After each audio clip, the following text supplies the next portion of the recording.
Iran के हमले को पूरी तरह नाकाम कर दिया गया है। एटमी साइट्स पर हमले के बाद से ही चौकन्ना है। संभावित हमले के लिए मिसाइल लॉन्चर तैनात है। कहते हैं जब पेंटागन आसपास पिज्जा के ऑर्डर बढ़ जाएं तो बड़ा काम हो रहा होता है वहाँ जी। तो क्या काम के लिए आवश्यक शर्त है कि वहाँ पिज्जा खाए जाएं? मुझे ऐसा लगता है कि अगर पिज्जा का जो रात भर अगर डिलीवरी हो रही है पिज्जा की तो कुछ हो सकता है। मतलब ईरान जो है हमले इस टाइप के कर रहा है कि पिज्जा खा खा के भी इनको रोका जा सकता है।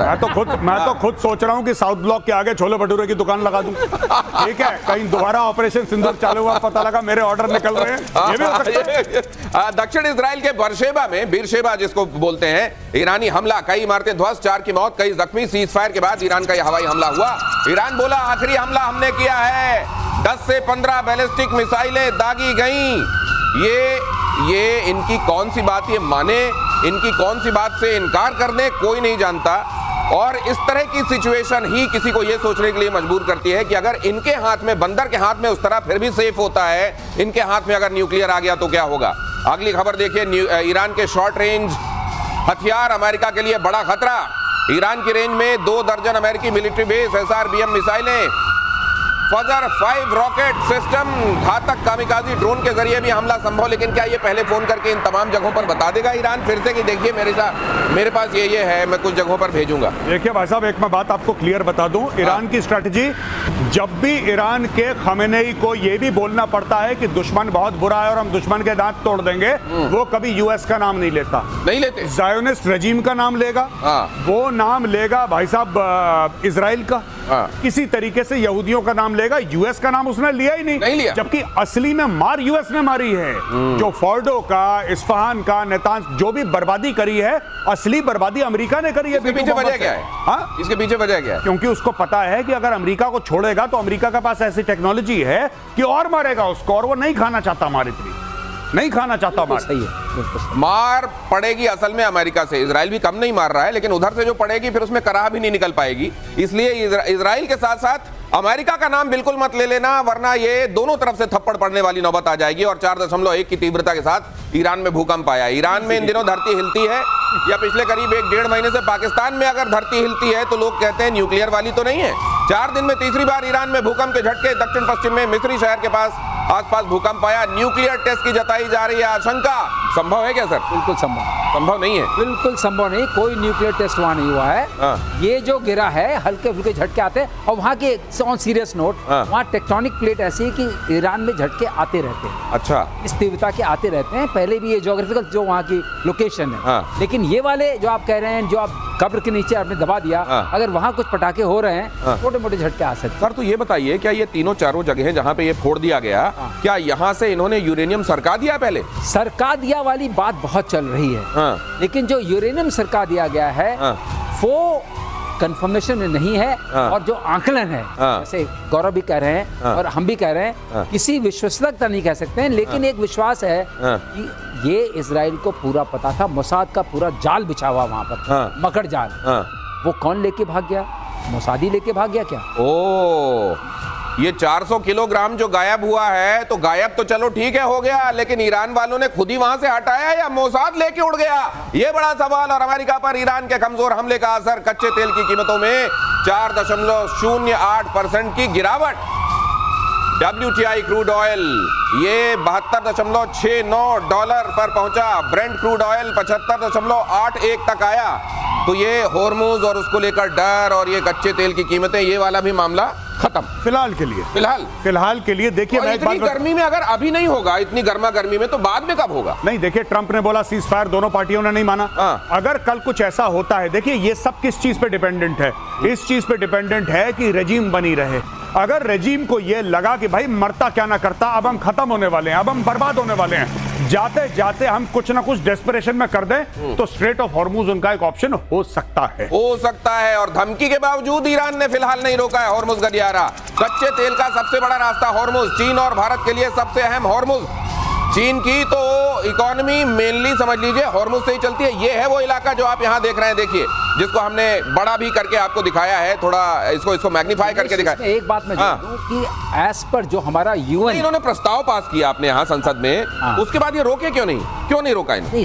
क्योंकि सुप्रीम लीडर नहीं बोला, एक समझने वाली बात है। यहाँ पर सिर्फ इनका अधिकार नहीं है, इनका भी है, यूएई का भी है और ओमान का भी है। पहली बात, नॉर्थ में इन लोगों का है, इनका नहीं, साउथ में और नॉर्थ में उनका है, तो ये पहले समझने। दूसरी बात यह है कि एज पर यूएन जो कन्वेंशन ऑफ लॉज ऑफ सी जिसको बोलते हैं, जो यूएन क्लॉज, उसके हिसाब से कोई आपको इनोसेंट पैसेज नहीं रोक सकता, चाहे वो कार्गो का हो या मिलिट्री शिप का।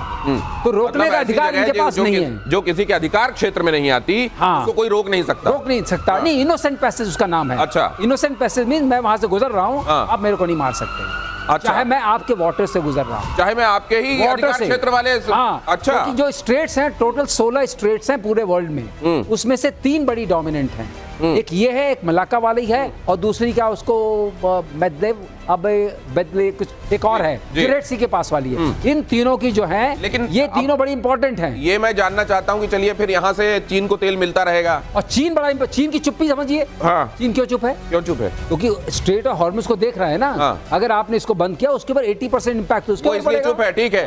तो लेकिन बाकी कहते हैं एक बड़ा हिस्सा चीन से पाकिस्तान चला जाता है स्मगलिंग के जरिए तेल। नहीं, ईरान से पाकिस्तान, सॉरी, ईरान से पाकिस्तान, सिस्तान बलोचिस्तान से पाकिस्तान जाता है, और पाकिस्तान में उस इलाके में जहां पे स्मगलिंग होती है, तेल 500 रुपए लीटर हो चुका है। लेकिन जो गौरव बता रहे हैं ना, लेकिन टैंकर से कितना जाएगा? आपको तो वो वाले सी वाले टैंकर, बड़े टैंकर से ले जाना पड़ेगा। लेकिन चलिए, वो वहाँ इतने में ही काम चल जाता है सर। यहाँ वाला डिफरेंट है, यहाँ वाला डिफरेंट 500 वाला ना, उसके सीन होता क्या भाई, बोतल में लेकर आना, बोतल में लेके आना। 295 करोड़ के जासूसी ड्रोन खरीद रही है सेना। ऑपरेशन सिंदूर के बाद आपातकालीन खरीद के लिए 2 अहम डील। आइडिया फोर्स टेक्नोलॉजी को 173 करोड़ का ऑर्डर दिया गया है। सोलर डिफेंस एंड एरोस्पेस से 158 करोड़ की डील हुई है। इधर ऑपरेशन सिंदूर, अब ये भी किसी पता नहीं है कि इसमें कितना दम है, लेकिन मेजर गौरववारी ये भी कहा जा रहा है कि ऑपरेशन सिंदूर का फेज 2 बहुत जल्दी देखने को मिल सकता है।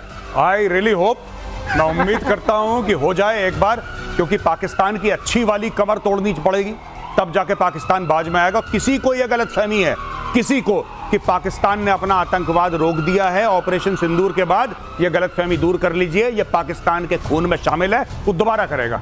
तो इसके पहले वो करे, अभी चुपचाप बैठा है, यही समय है। डालो बिल्कुल आसिम मुनीर के मुंह के अंदर एक ब्रह्मोस बढ़िया वाला। गौरव, आपको मौका मिलने वाला है।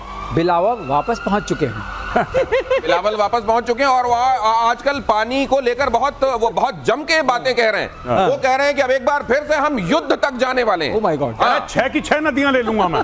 पूरी 6। और जिस तरीके से अगर वाकई मुंह चलाने में अगर युद्ध जीते जाते होते तो बिलाल इस दुनिया के शहंशाह होते। बिल्कुल, वो हैं अपने दिमाग से, तो वही है दुनिया के शहंशाह। ये जो ऑर्डर दिए गए हैं सर, अब ये इन ऑर्डर्स की मैं चर्चा कर लूं, ये हमारे सैन्य क्षमताओं को क्या बढ़ाएंगे, किस तरीके से बढ़ाएंगे? ऐसा है, ड्रोन्स के लिए जितना भी ड्रोन आप इकट्ठा कर लें और जो प्रोडक्शन कैपेसिटी आप बना सकें, उतना ही अच्छा है। ऑर्डर देने से 2 फायदे होते हैं दिनेश।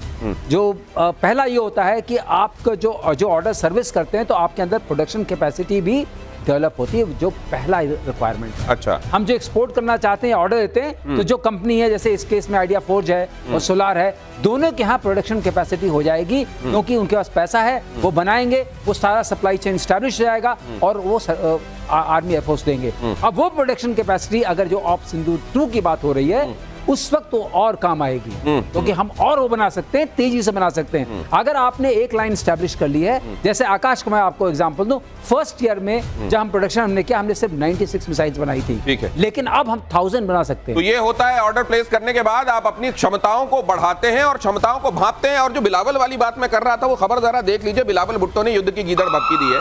भारत ने सिंधु समझौता नहीं माना तो जंग होगी, युद्ध करके सभी 6 की 6 नदियों पर कब्जा कर लेंगे, यही कह रहे थे गौरव, आपको खबर बता रहे थे। अमित शाह ने कहा था समझौता बहाल नहीं करेंगे, ये चांद ले लेंगे, सितारे ले लेंगे, 6 की 6 अच्छा, कुछ एक लीडर्स जब बात करते हैं, जैसे नेतन्याहू को हम देखते हैं जी, वो जब कहते हैं तो लगता है कि एक करेज वाला आदमी कुछ कह रहा है। फॉर दैट मैटर ट्रंप जब कहते हैं तो समझ में आता है, नरेंद्र मोदी जो कहते हैं वो लगता है कि कोई कह रहा है। बिलावल के मुंह से जब ये बातें निकलती हैं, हम 6 की 6 ले लेंगे, ये पता नहीं रिलेट नहीं कर पाता आदमी से। नहीं, बिल्कुल, ये बिलावल का देखिए साफ सीधी बात है।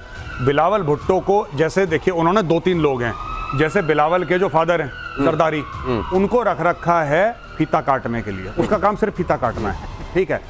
शहबाज शरीफ को माफी मांगने के लिए उसका अलग काम है, कह रहा तू माफी मांगेगा बस और कुछ नहीं। वो सबसे ऐसे ही रहता है, वो सबके सामने ऐसे हाथ जोड़ के गलती हो गई, मेरा नाम शहबाज शरीफ है, मुझे माफ कर दो, मेरा नाम शहबाज शरीफ, हाँ मैं प्रधानमंत्री हूँ, बहुत बड़ी गलती हो गई। बिलावल को रखा है कि भाई ऐसा है कि काटने के दांत और भौंकने का मामला अलग, तू बोलता रहे भाई, तू बोलता रहे बीच में। तो देखिए माहौल बनता है 2-4 लोगों से। नहीं तो बिलावल ने कहा नहीं। जैसे भाई कव्वाली गाता ना, एक आदमी गाता है, पीछे नहीं होते ताली बजाते तो कव्वाली, ये वो लोग हैं अलाप लेने वाले बीच बीच में। हाँ बीच में वो कहता है अगर दुश्मन तो दूसरा कहता है दुश्मन, जमाना कम नहीं, वो कहता है कम नहीं।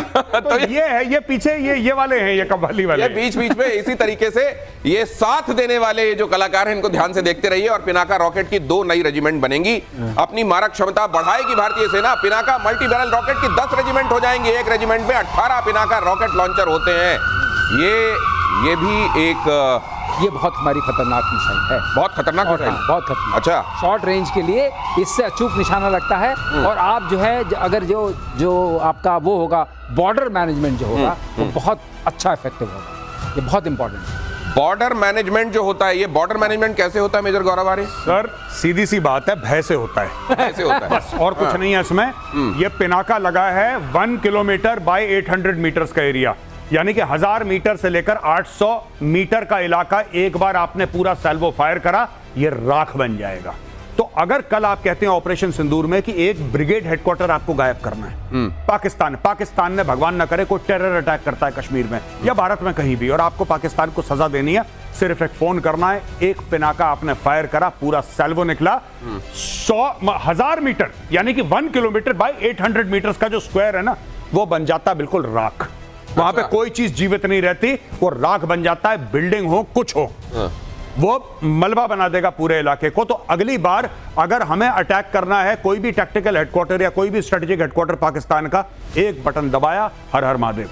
तो मतलब ये मल्टी बैरल रॉकेट लॉन्चर वाली ही वही है। पहले ग्रैड भी हुआ करता था रशिया का, अब ये पिनाका बनाया है, उससे कहीं ज्यादा घातक, उससे कहीं ज्यादा मारक क्षमता, और सारी की सारी टेक्नोलॉजी, सॉफ्टवेयर, हार्डवेयर हमारी, और अचूक जहां पे बटन दबाया वहीं पे जाके लगेगा। ये जो अचूक पर आप जोर दे रहे हैं सर, ये मतलब प्रिसीजन अटैक वाली बात आप कर रहे हैं, एक्यूरेसी की बात है। ऐसा होता है कि पहले जब हमने शुरू किया था आरटी होती थी, आरटी का एक हम लगाते थे अंदाजा, वहां जाता था तो सर्कुलर एयर मतलब आर्टिलरी होती थी, आर्टिलरी। तो एक उसका एक एरिया बनता था कि इस एरिया में लगेगा, तो अगर मान लीजिए बंकर यहाँ है, बिल्डिंग यहाँ है, आपका यहाँ जा सकता है, यहाँ सकता है, उसके लिए बहुत आपको मैनूवर, वो एक्यूरेसी अब इसके साथ इसका क्या है, आपने वहां मारा वहीं गया, और सैलो मारा तो ना गया। एक कहावत है आर्टिलरी में, मैं बता दूं कि हुक्म देते हैं ना कि यहाँ पे फायर करो, गोला यहाँ पे डालो, तो आर्टिलरी वाले बोलते हैं जहां बोला वहां गोला। हाँ, जहां बोला वहां गोला।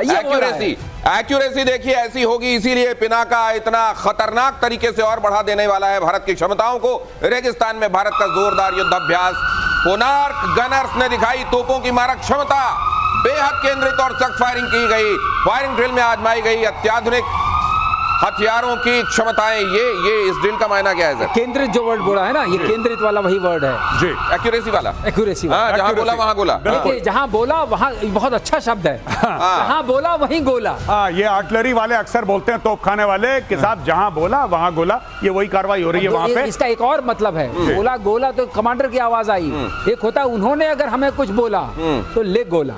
नहीं, उन्होंने अगर कुछ बोली भी बोली तो इधर से जाएगा गोला, ये प्रधानमंत्री स्पष्ट कर चुके हैं। इसलिए 6 की 6 नदियां लेने वालों, बहुत ध्यान से सुन लो, ये हिमाकतें करते रहो अपने घर में, टारगेट अपनी जो ऑडियंस है अगर उसको खुश करने के लिए ये सब करना जरूरी है तो करते रहो, लेकिन बाकी कव्वाली से ज्यादा अपनी भूमिका को तलाशने की कोशिश मत करना, वरना लेने के देने पड़ सकते हैं। और इधर क्या होने वाला है सर, अब क्या करेगा ट्रंप? ये फायर तो नहीं हो रहा है, सीज ट्रंप और करेगा प्लीज। ट्रंप ने पहले ही बोल दिया क्या बात है कि मैं अटैक करूंगा नहीं करूंगा, ये किसी को नहीं पता, ये मुझे भी नहीं पता, ये किसी को नहीं पता, तो ट्रंप को भी नहीं पता। हो सकता है वो रात को फिर अटैक करे, सुबह फिर सीज फायर कर दे, या वो ट्रंप है, वो कर सकता है, कुछ भी करेगा। ये वही थ्योरी है मैडमैन थ्योरी। अच्छा, मैडमैन थ्योरी में सर एक बात बताइए, लेकिन जब इसने कर दिया तो इसने इजराइल ने फिर से हथियार उठाया, हमको अच्छा नहीं लगा। ईरान के लिए क्यों नहीं कहा इन्होंने?